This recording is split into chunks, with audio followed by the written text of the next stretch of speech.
1, 2, 3, 4. Welcome to Live at the Library, What's Going On. This year we're celebrating 40 years of the Music Library in Cork, and we have a series of interviews with contemporary Cork musicians from all genres. Hold my skin and shut your eyes tight. The grassy lane gets rougher as we file along into the mouth of time. Your father's calling, he warned. Hello, Hanora George. Hello. Welcome to the Rory Gallagher Music Library. How are you keeping? Good, very good. What have you been up to lately? Musically, yeah. I've been recording. That's just going on forever. I'm doing it with Aaron McGowan in his house/studio, trying to make an album. So I did an EP and I've been working on this now for a while. What are you like as in the studio or recording? What are you like? Are you very meticulous about what you're doing? Yeah, that's why it's taking forever. I just have it in my head, I suppose, and you don't know until you hear it. You know, he's always asking me, can you give me a song where you hear what you want or something, you know, but it's just something I suppose you have in your head that you haven't yet heard until you hear it, then you go, yeah, that's it. So yeah, I suppose I've become more involved in the production of it, the mixing and all that, just to get it to where I think it sounds like I want it to sound, I suppose. One of your songs, Mighty Load, I think is an excellent song. There's a bit of guitar playing in it that I think who's playing? Is it Shane Scanlon or something? Oh yeah, he did a solo. Yeah, it's excellent. I was wondering who you use generally. Have you a few different artists that you bring to record, or do you do most of the stuff yourself? For the EP I didn't, but for this I've been trying to do everything myself, just because again it's easier, you know, if you have an idea in your head to just, even if you work it out to a point where it's not technically great, but you've gotten the idea down, and then you can give it to someone who's able to do that for you. So I've been trying to do the drums and work out the bass I want on it, and I usually use harmonium, what else, percussion, electric guitar. That's most of it. You're a multi-instrumentalist, obviously. What instrument do you like to play when you're just relaxing at home or not gigging? Accordion. I would always go to that. I suppose like with a guitar or a banjo, it just, I don't know, it ties you into some kind of form. Whereas with the accordion, I always just use the drones, and it's just so open, and you can just sing through something, and it won't, I don't know, kind of stunt you into like, oh, I'll go to an A now because I'm in the key of whatever, you know. So it's just open, and it helps you figure out the song, and then you might move to something else. Your voice, I think, is an exceptional voice. Really, I love it because it brings me back to the days of my mother listening to music, maybe Joni Mitchell and Joan Baez and so on, and the McGarrigle sisters. And then it also makes me think of more contemporary artists like Amy Winehouse and Gillian Welch even. So you're powerful and you're versatile and you've the whole range, and it's an amazing tone. I'm wondering, considering all that, why are you attracted to the genre that you play? I don't know. I've been asked this kind of thing before, and I think it's a bit of both. Like, I suppose I started to maybe sing. If it's just about voice, you're talking about sing a certain way, and then people say, oh, you sound like this artist, and then you go and listen to them, and then you either like them or you don't. But I think it kind of just came out, and then I also listened to people like Amy Winehouse, and I suppose was influenced by those artists then as well. But I think it was an accident. I think it's usually an accident, the sound you make, and then you refine it over the years. But like if you're categorized as folk, you could kind of veer towards soul or country. It doesn't have to be that fixed thing anyway. I suppose. Oh yeah, sorry, I was just thinking about the voice, but yeah, the genre, I suppose I like songs that tell a story or have some kind of meaning.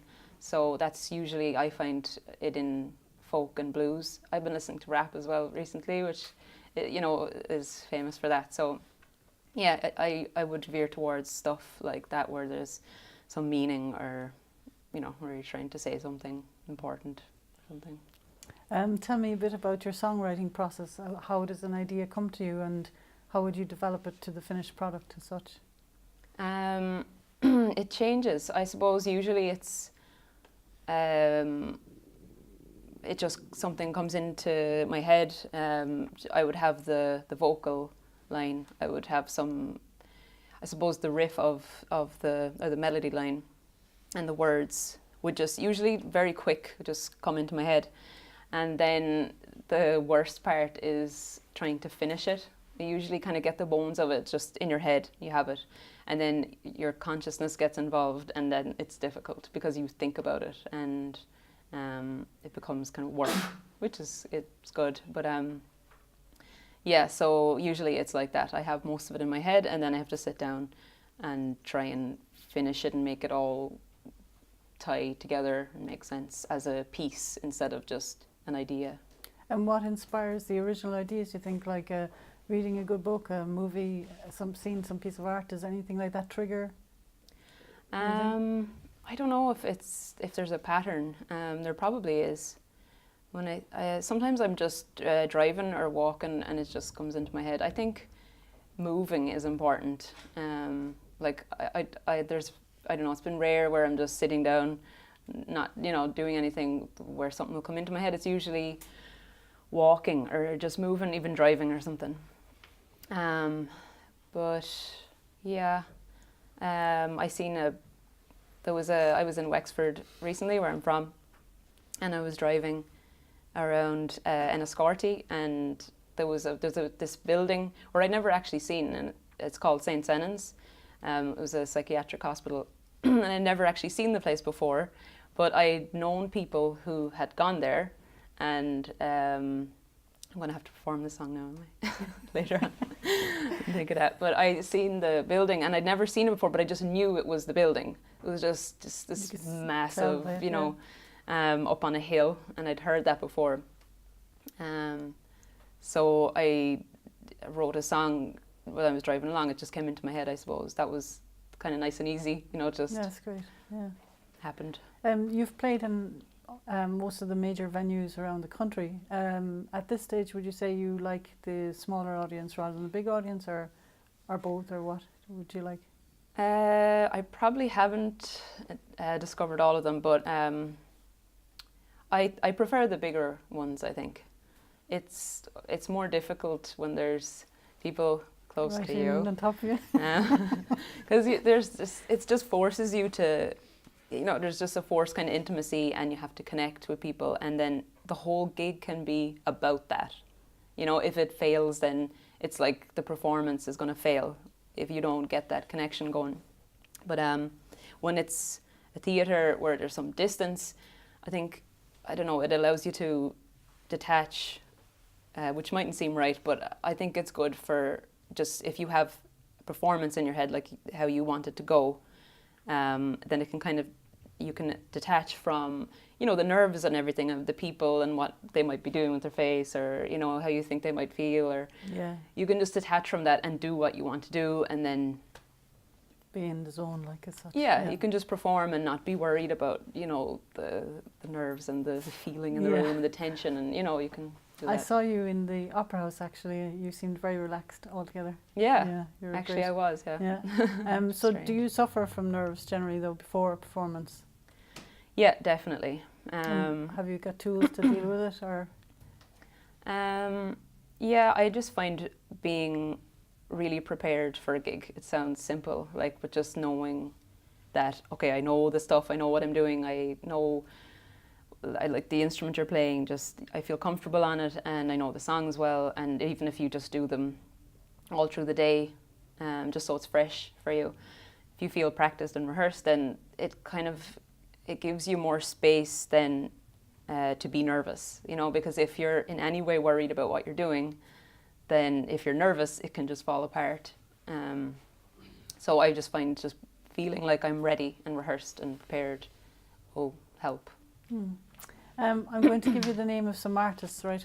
I'll give you a few names and I just want you to pick one who you'd like to duet with, okay? Okay.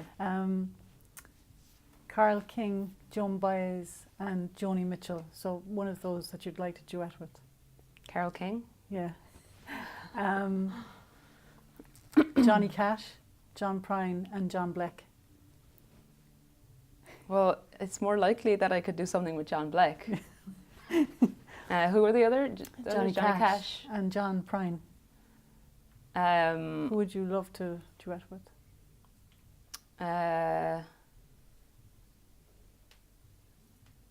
don't know. They're all. I suppose. I think. I shouldn't be taking this long, should I? It's okay. John Prine would be nice. Yeah, because I think he influenced me a lot. Bill Withers, Al Green and James Brown. James Brown. Yeah. I don't know why. I'm not Dancing familiar enough as with them well, all, like. but yeah. Yes. Aretha Franklin, Rosetta Sharp and Janis Joplin. Which of those three?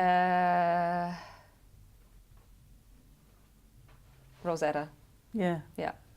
Yeah. Sorry for putting you on the spot there, but tell me some of your influences yourself. I listen to Odetta. She's great. I suppose as a performer, I love what she does.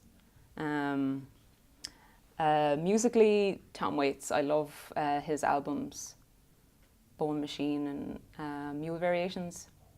In terms of how I'd like an album to sound, I suppose I would get a lot of influences from him as a producer. Yeah, I don't know who else. John Prine I listened to a lot when I was starting to write songs. Yeah. Tell me an album that, like, I'm a few decades older than you, I think, but recently I was asking one of the young guys what album did he love, what blew him away, and he was kind of looking at me because he didn't grow up with albums really, you know, and do you have many albums, like have you collected albums, and or do you listen to CDs, and which album has blown you away? Bone Machine by Tom Waits I think was the one that, as I was young, I was 21, I didn't know what I liked. I didn't grow up listening to a lot of music, so when I heard that I thought, oh, I don't know, that makes sense. So yeah, but I didn't really collect. I had tape of Bone Machine and I kept that for a while and then I lost it. I think I don't appreciate like holding on to albums and getting attached to them. I feel like I should do that more, but I tend to just keep moving with it and find something new. But yeah, that was one that I listened to a lot, and Mule Variations as well. Yeah, and now I'm listening to, I suppose, more modern music. Like there's a guy called Kojak. He's a Dublin hip-hop artist. Yeah. That's the most recent album I heard that I thought was great. But like I presume you love the vinyl, you appreciate all that anyway. We have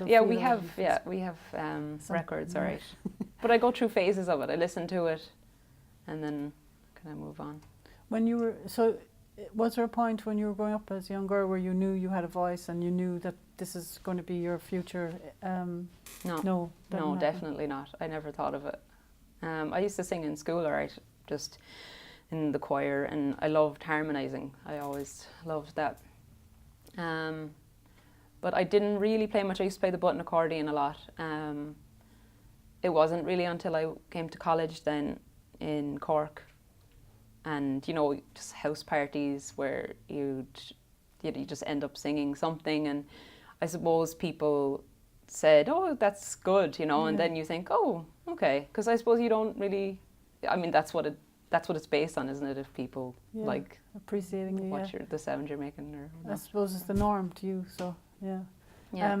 Because I was going to ask you. So you've just pretty much answered, but I was expecting that you came to Cork for the music scene, but you came to go to college. Yeah. Yeah, no, I didn't know anything about the music scene. It's a great music scene, isn't it? Yeah. I appreciate, I respect musicians who dedicate themselves to a life of music when considering it can be such a struggle. What do you think it is that musicians have that keeps them going no matter how much there is a struggle? Why? Well, I don't know. I don't think I've gone far enough down that road to answer that question. Like, I've never felt like it was a struggle. I suppose if you feel like you have to go on the road or do tours and you don't want to, and you're only doing it because you need the money, then yeah, I suppose that's the point at which it feels like a struggle. But yeah, I suppose like you keep going until you're broke and then maybe you have to do something else. You know, if it's not sustainable, you have to recognize that, and you just hope at the end of the day that you have time to give to whatever art it is that you're into. You know, it might not necessarily lead to you making money, but the ideal is to have a job that doesn't take all of your time, and then you have nothing to give to the thing that, you know, music or painting or I whatever. suppose a lot of musicians would take to doing cover gigs and so on as a backup plan for their livelihood. Yeah.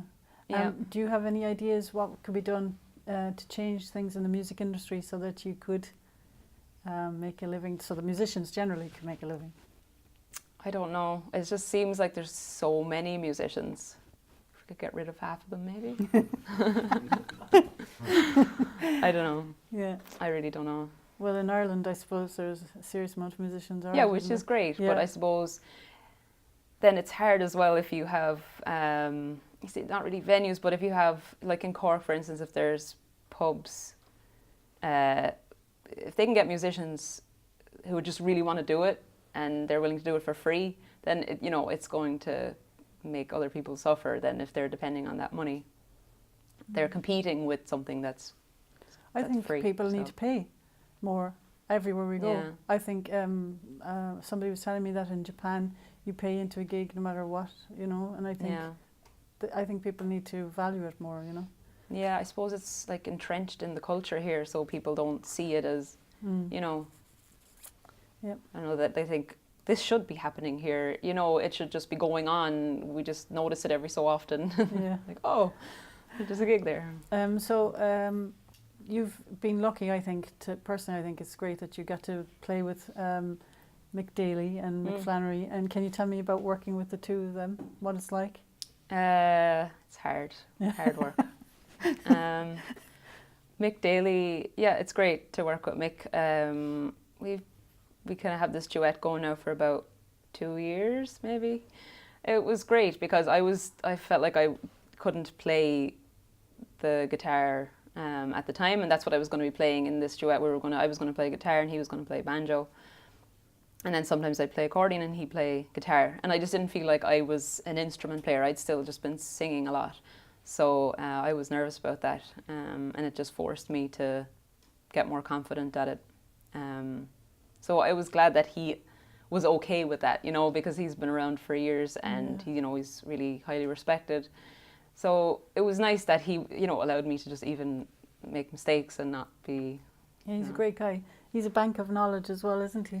Yeah. In fairness. Yeah. And he's really well organised, and, you know, like when you're doing a gig with him that it's all going to be smooth and he's on time and everything.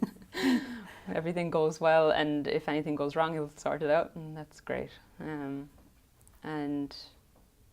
Mick Flannery, I haven't performed with as much. I do support for him, which has been great because it's allowed me to play in venues that I wouldn't have played in other ways, so it was great to experience that. And sometimes we sing together then at the end of the gig. I really enjoy that, and I did some recording with him as well. So that was great. It kind of, you know, we did something creative together. We tried to write some songs and that kind of thing. So when will we hear that, do you think? I don't know. I don't know what he's doing. It could be a while yet, yeah. We'll be looking forward to that. Tell me, what are you up to for the next, give it 6 months or a year? What's the plan? I want to finish the album I need to. I hope it's going to be done in the next 2 months. So that would be great, because that's just been a part of every week for the last, I don't know, too long. So it would be nice just to have that done and to know I've accomplished it. So yeah, for the next so few many months. songs. Yeah, but that's the thing. I have new ones, and then I think, oh well, now this will reflect where I'm at the moment, so I better add that one in, you know. So, and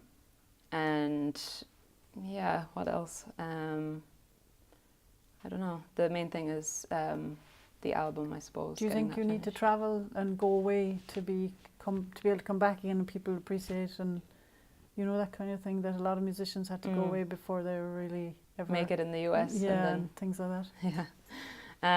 I don't know. I really, my whole focus has been just to make a nice album.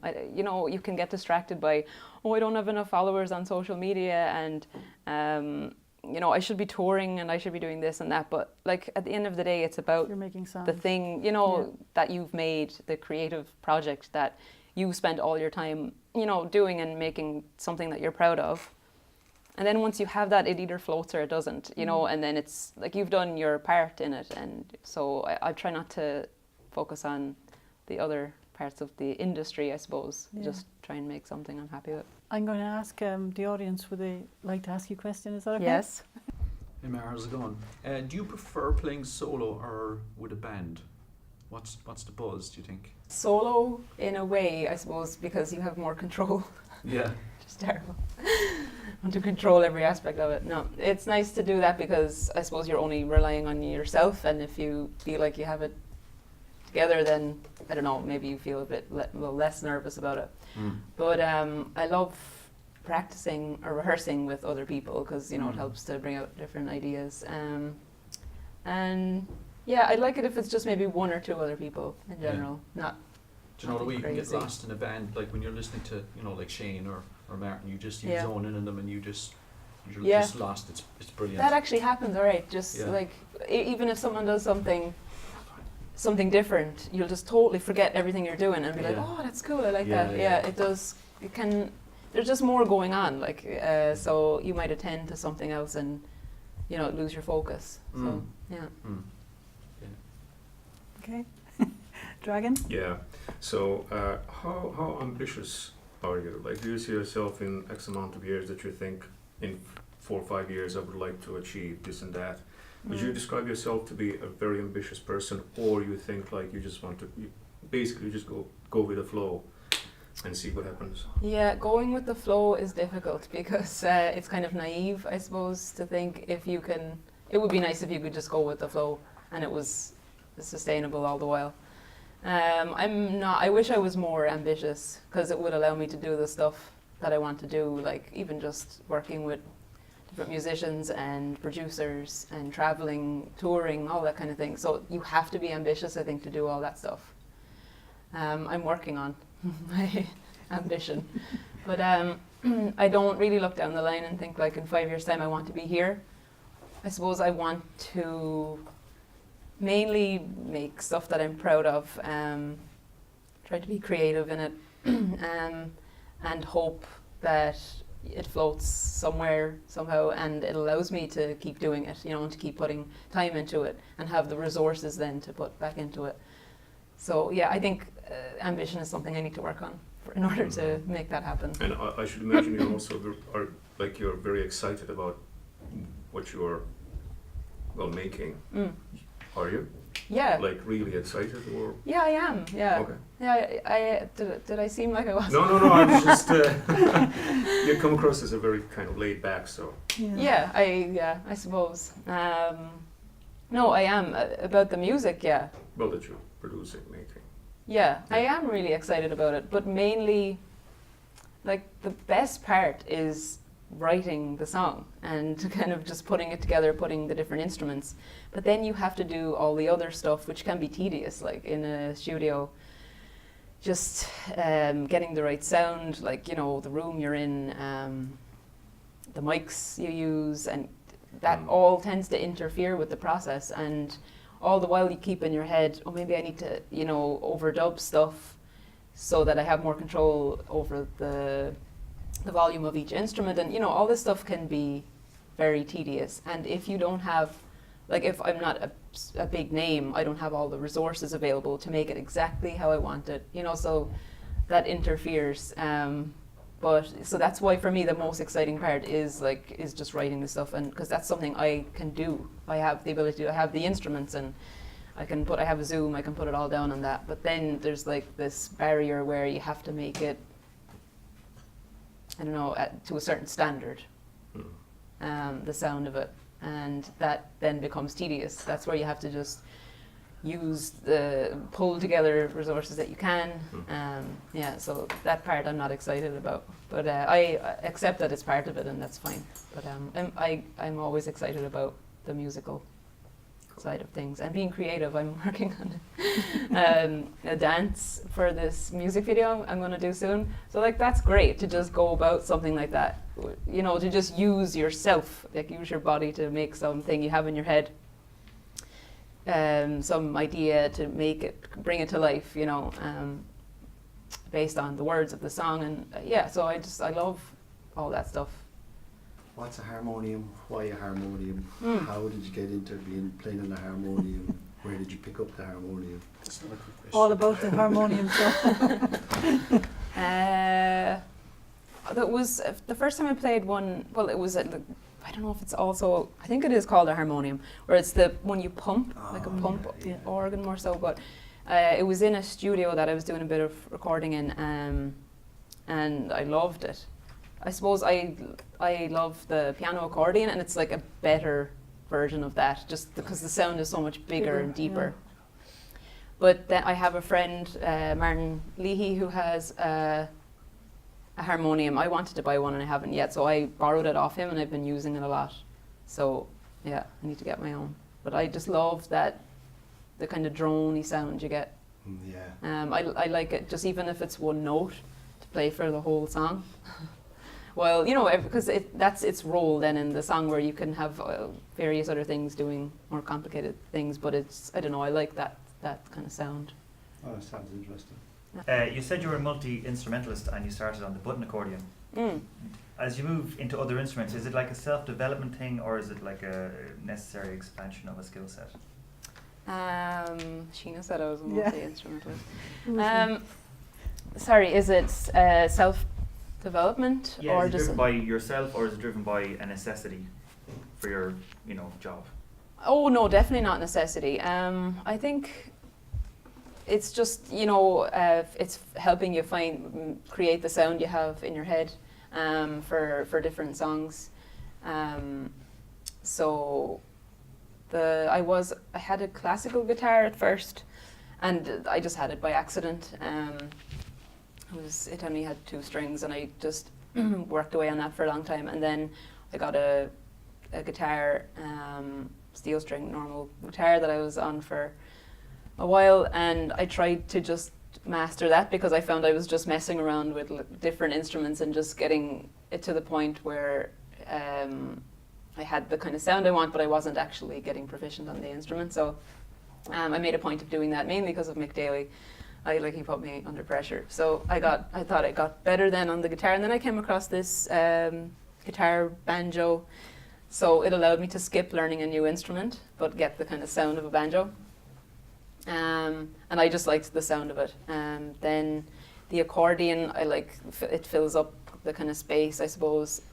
And what else? Percussion-wise, I just happened upon instruments accidentally, and I think they just help you create some idea you have in your head. I don't know if that's answering the question at all.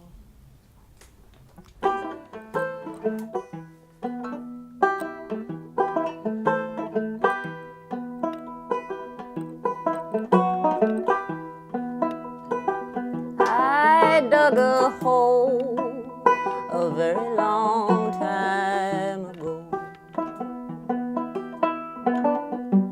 In it I put the knots of my mind. Day took the night, dark took the light. Baby's the milk, husband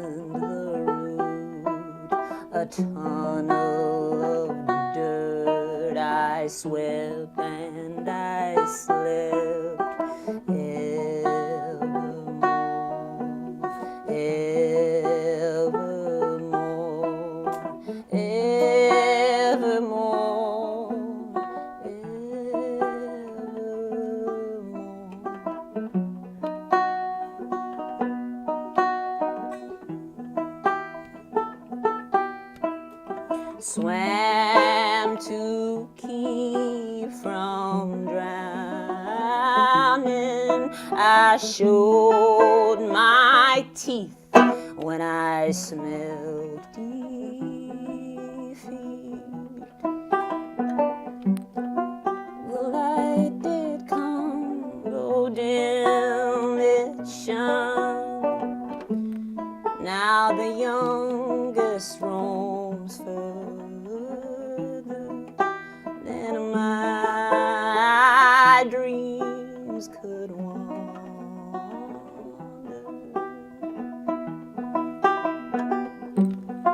She chips away, pulling at the nuts of her mind.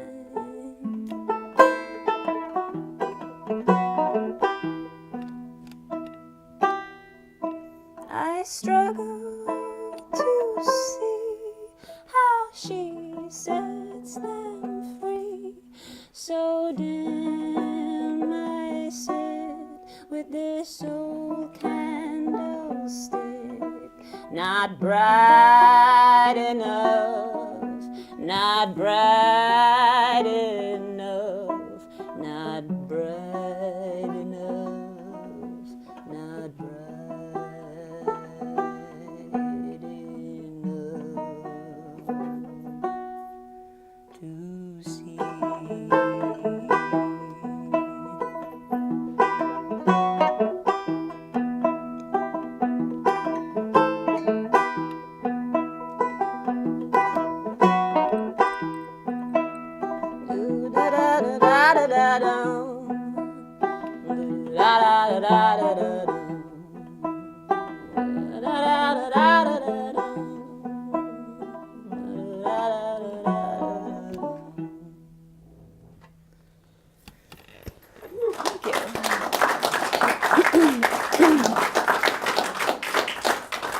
This is called Groundwork. Okay.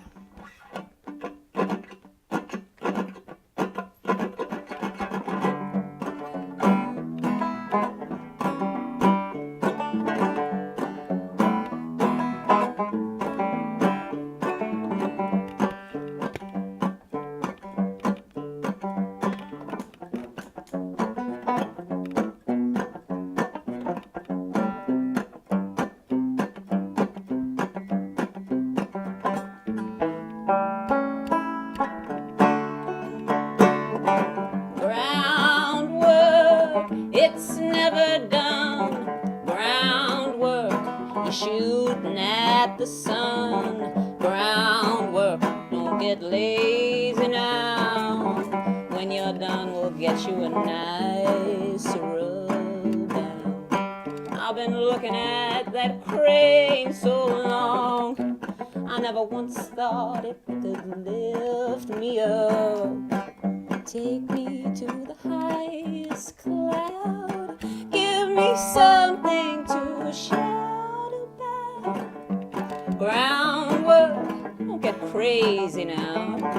That's not your loop, not your daily round. Groundwork, you on purpose, don't you? I give you a uniform, a name tag too. I've been sucking on that thing so long, I never once thought I could bite it off. Go back to the great unknown, throw me to the wind like an old bag of clothes. Groundwork, keep your eye on the ball. You're part of a team, it all matters somehow. Groundwork, it'll stand to you and your little family too. We own you, we own them too. Your healthcare, those nice shoes, children's education, don't forget Christmas, birthdays too. Oh, where would you be without my loyalty? Groundwork, it's never done. Groundwork, you're shooting at the sun. Groundwork, don't get lazy now. Groundwork, you on purpose, don't you? I'll give you purpose. I'll give you purpose.